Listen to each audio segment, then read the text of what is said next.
everybody, my name's AlphaBloom152, and today I'm going to be reading Camp Time, California, Chapter 4, Lost in the Wild.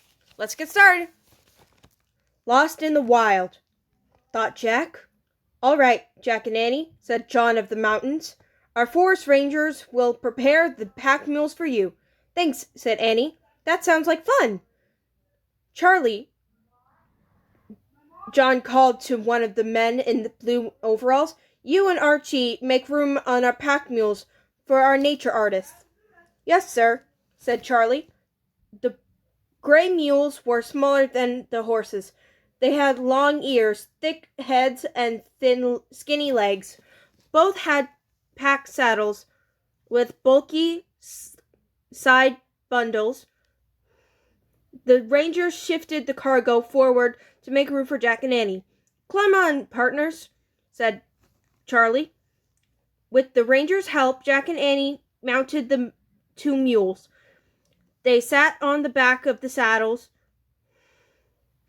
and with the bundles pushed to the front, they clutched the straps that held them together. Be careful. A mule will always try to make a fool of you, said Charlie. Then he walked off. Not this one, said Annie. I love your bunny ears, she said to her mule. I'll call you Petey, for Peter the Rabbit. She turned to Jack. You could name yours Benny, like Benjamin Bunny. Not going to happen, Jack said dryly. All set? The cowboy boomed from the front of the line. Through the wild, remember, our aim is to steer clear of all civilization. As Jack's mule plodded at the end of the line, Jack bumped up and down. With no way to guide his mule, he felt out of control. The group left the dirt trail. Soon they were slowly climbing up a rocky path. Hey, John of the Mountains, Annie called out to John, who was riding in front of her. What's the name of the cowboy with the mustache? John looked over his shoulder. You don't recognize him? He asked. Nope, said Annie.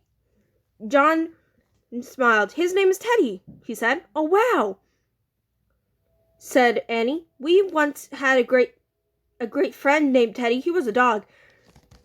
John laughed. Good. Think of this Teddy as a friend, too, he said. But call him Sir. Sir? Okay, what does Sir do? Asked Annie. Many things, John said. Years ago, he was a commander of the Rough Riders in the Spanish-American War. Who are the Rough Riders? Jack called. You might call them volunteer cowboys, soldiers, said John. Cool, said Annie. Whoa, Jack said to his mule. At the point, he was having a rough ride himself.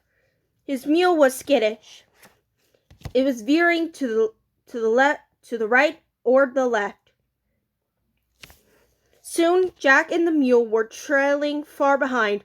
Jack was embarrassed that he couldn't keep up with Annie and the others. Suddenly, a rabbit dashed across the trail. Jack's mule lurched off the rocky path. Jack let go of the straps. He lost his balance and fell to the ground. Annie turned to look. Stop, everyone, she shouted. Jack fell off his mule.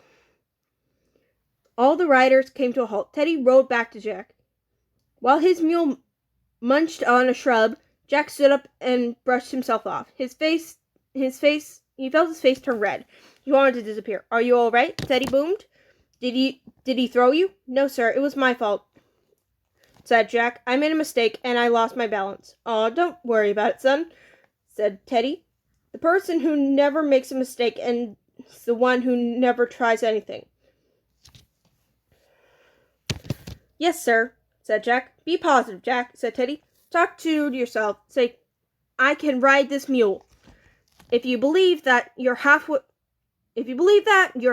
there. Teddy flashed a grin. I personally know that you can succeed at this, Jack. The cowboy tipped his hat, then rode back to the head of the line. Jack took a deep breath. He wanted to measure up to Teddy's belief in him. I can do this, he mumbled to himself.